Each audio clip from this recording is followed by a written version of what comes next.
আগামী নির্বাচনে দুইটা দল মুখোমুখি সত্যকারের অর্থে।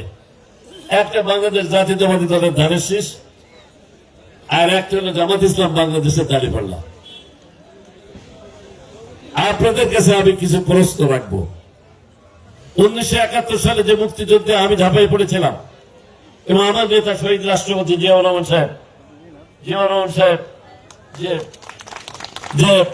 স্বাধীনতার ঘোষণা দিয়েছিলেন, আমরা তো মুক্তিযুদ্ধের পক্ষে ছিলাম, কিন্তু ওই দল যদি মুক্তিযুদ্ধের বিপক্ষে ছিল বলেই সেদিন আপনাদেরকে শরণার্থী হতে হয়েছিল।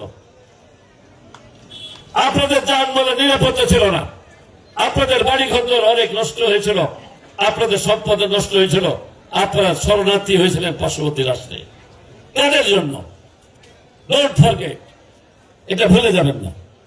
আরেকটা প্রশ্ন তাদের কাছে করবেন, আপনার বিশাল দল ইসলামী ব্যাংক আর মালিক আপনারা, সারা বাংলাদেশে হাজার হাজার ইসলামী ব্যাংক আছে, আপনার এত দল কারা কেন?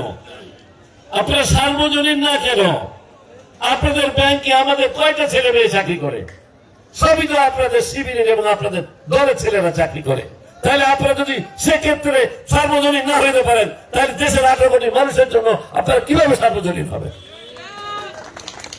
আরেকটা প্রশ্ন করবেন, সেটা হলো যে ইবনে সিনা ট্রাস্ট থেকে শুরু করে আপনার ইসলামী ফাউন্ডেশন থেকে শুরু করে বহু ট্রাস্ট তো আপনাদের আছে। কয়টা ট্রাস্টের থেকে আমাদের এই গ্রামে আপনাদের দলের বাইরে কারোর কাছে কোনোদিন কোনো সময় অসুস্থতার জন্য কোনো ব্যাপারে কোনো সাহায্য এসেছে?